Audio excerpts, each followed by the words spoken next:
भक्ति गाथा नारद भक्ति सूत्र का कथा भाष्य। इसमें श्रद्धे आज हमें बताते हैं तीनों कालों में भक्ति ही श्रेष्ठ है। जीवंती के अनुभव में जीवन था, जिसके अंतस्नेह से छुआ वही जीवंत हो गया। वह ना होने पर भी जीवंती वहां व्याप्त हो गई।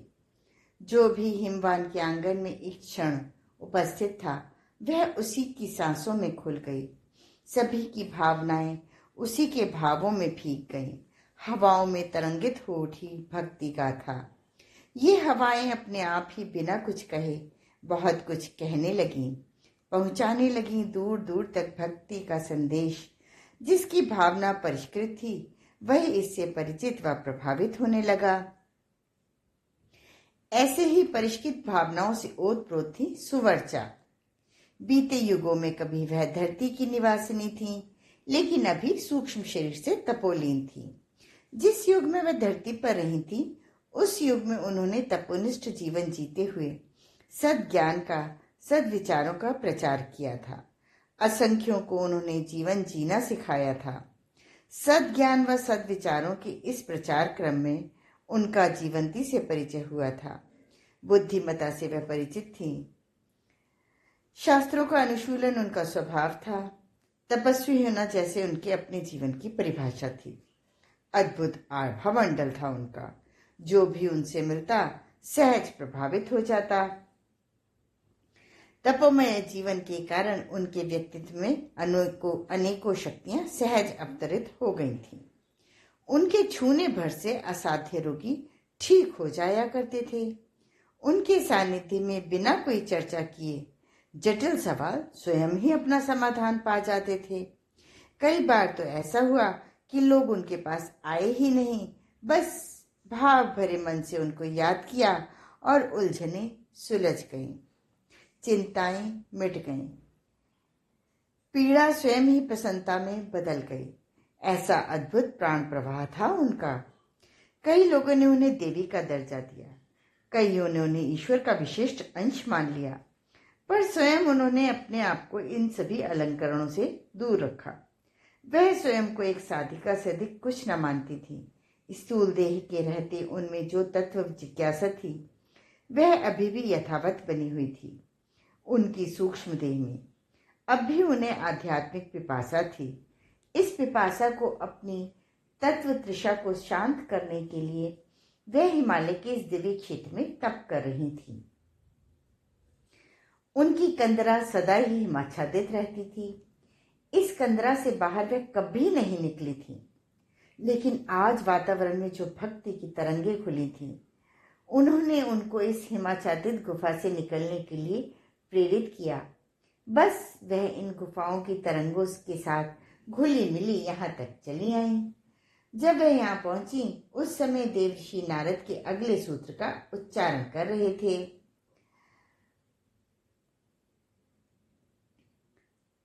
त्रिसत्यस्य भक्तिरेव गरीयसी, भक्तिरेव गरीयसी। तीनों कायिक, वाचिक व मानसिक सत्यों में, अथवा यूं कहें कि तीनों भूत, वर्तमान, भविष्य कालों में भक्ति ही श्रेष्ठ है। भक्ति ही श्रेष्ठ है।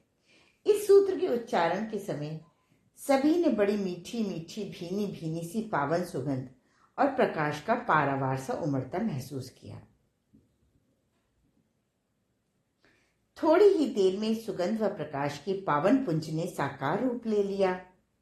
उसे देखकर महर्षि वशिष्ठ हल्के से मुस्कुराए। वे इन्हें पहले से पहचानते थे। सुवर्चा ने भी उन्हें विनम्र प्रणाम किया।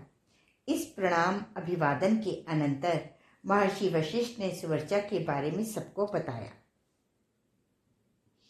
इस परिचय से सभी का आनंद और भी बढ़ गया। सबके सब उन्हें अपने बीच पाकर प्रसन्न हो उठे। इस पर सुवर्चा ने कहा, मैं तो बस जीवंती की भक्ति गाथा का स्पर्श पाकर अपने को रोक न सकी और चली आई। इच्छा है कुछ और सुनूं उनके बारे में। उनके इस कथन पर सभी ने महाराज वृषपर्वा की ओर देखा। सबकी दृष्टि में समाविष्ट अनुरोध को वृषपर्वा आसानी से समझ गए। उन्होंने कहा, मैं सहर्ष तैयार हूं, क्योंकि जीवंती की कथा स्वयं मुझ में भक्तिमय जीवन का संचार कराती है। इतना कहते हुए उन्होंने अपने स्मृति कोश का अन्वेषण कुछ ऐसे किया जैसे कि वह कुछ मूल्यवान रत्न ढूंढ रहे हों। फिर उन्होंने कहा, जीवंती का कहना था, भक्ति के श्रेष्ठ होने का बड़ा कारण है कि बाकी सब कुछ तो मनुष्य का किया धरा है, लेकिन भक्ति तो स्वयं भगवान का कृत्य है। योग की विभिन्न प्रणालियां, साधना के अनेक अनगित अनुष्ठान, तप की कठिन प्रक्रियाएं, ये सब की सब मनुष्य के द्वारा की जाती हैं। लेकिन भक्ति ऐसी है जिसमें भक्त भगवान से पुकार कर रहा है, मेरे से कुछ ना हो सकेगा, सब कुछ तुझे ही करना है, जो भी तेरी मर्जी हो तू कर, जिस विधान से चाहे उस विधान से कर, मैं सबका सब तुझ पर छोड़ता हूँ, यहाँ तक कि मैं अपने आप को भी तुझे सौंपता हूँ।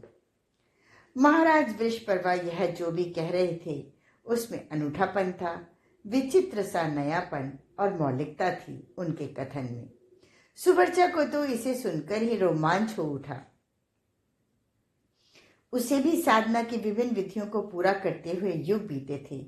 तब की अनेक रोमांचकारी कठिन प्रक्रियाओं को उसने पूरा किया था। सुवर्चा अपने किए हुए को सोच रही थी। महाराज वृषपर्वा अपनी बात को आगे बढ़ा रहे थे। साधना की अन्य विधियों में कहीं न कहीं कुछ न कुछ थोड़ा सा ज्यादा अर्जन है, परंतु भक्ति में तो कम या ज्यादा नहीं, पूरा का पूरा समर्पण है। जहाँ शेष सब साधना विधियां विधायक हैं, वहीं भक्ति सिर्फ अवरोधों को हटाती है। जीवंती से जब भी मिलना होता वह भावमग्न हो जाती। उसे जीवंती से जब भी मिलना होता वह भावमग्न रहती। उसे प्रतीक्षा रहती थी अपने सर्वेश्वर प्रभु के पधारने की। एक दिन जब मैं पहुंचा तब वह भावमग्न प्रार्थना कर रही थी, प्रभु मैं बाधा न बनूंगी, बस इतना ही भरोसा है मुझे कि मैं कोई बाधा न खड़ी करूंगी, मेरी ओर से कोई उपद्रव न होंगे, मगर तुझे मैं कैसे लाऊं यह मुझे नहीं पता। बस मैं तो द्वार खोलकर आंखें बिछाकर तेरी राह में बैठी रहूंगी। दिन रात बीतते जाएंगे, मैं बैठी रहूंगी, मैं थकूंगी नहीं। अहर्निश अविराम मुझे तुम्हारी प्रतीक्षा रहेगी। सांझ सुबह सूरज की धूप से भरे दिन में, चांद तारों से भरी रात में तेरी प्रतीक्षा करती रहूंगी। लेकिन कहाँ से तुझे पकड़ कर लाऊं, इसमें मेरा कोई वश नहीं।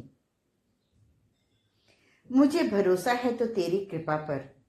अपने पास न को तो कोई क्षमता है न ही सामर्थ्य। तुम्हारी कृपा के बल पर तुम्हारा गुणगान करूंगी, तुम्हारे गीत गाऊंगी, तुम्हारे लिए नृत्य करूंगी। मेरे द्वार कभी बंद न रहेंगे। बस मैं इतना कह सकती हूँ, कोई भी अवरोध न रहेगा मेरी तरफ से। तू आए मुझे ना पाए ऐसा कभी नहीं होगा, लेकिन तू कभी भी ना आए तो भी मेरी कोई शिकायत ना होगी। मैं तो बस प्रतीक्षा करूंगी तुम्हारी, सदा सदा, बिना किसी विरोध के, बिना किसी विराम के। इतना कहकर महाराज वृषपर्वा ने कहा, उस दिन अश्रु से भीगे नयनों से प्रार्थना करती हुई जीवंती को देखकर मुझे अनुभव हुआ कि सचमुच ही मनसा वाचा कर्मणा तीनों कालों में भक्ति ही श्रेष्ठ है। भक्ति से श्रेष्ठ कुछ और हो ही नहीं सकता। वृषपर्वा की इन बातों को सुनकर सुवर्चा स्वयं को रोक न सकी। वह बोल पड़ी, अब मुझे समझ में आया कि अन्य सब साधन मार्गों में अनेक विधि निषेध हैं, पर भक्ति में क्यों नहीं है। जहाँ अन्य साधना मार्ग पात्रता की कठिन शर्तें रखते हैं, वहीं भक्ति में कोई शर्त क्यों नहीं है। निश्चित ही इसलिए क्योंकि अपात्र भक्त हो ही नहीं सकता। सत्व गुण की पराकाष्ठा में भक्ति जन्म लेती है। सचमुच ही भक्ति भगवान का कृत्य है। भक्त तो बस अपने हृदय के द्वार खोलता है, भगवान को लिखने देता है अपने हृदय पर। भगवान के हस्ताक्षर होते हैं भक्त के हृदय पर। इसीलिए भगवान को, उसके स्वरूप को भक्त जितनी श्रेष्ठता से स्वयं के द्वारा प्रकट करता है, कोई दूसरा साधक कर ही नहीं सकता। इसीलिए तो भक्ति श्रेष्ठ है। आज के स्वाध्याय का क्रम यहीं समाप्त होता है। अगले क्रम में श्रद्धेय हमें बताएंगे, जब मैं था तब हरि नहीं, जब हरि है तब मैं नाही। धन्यवाद।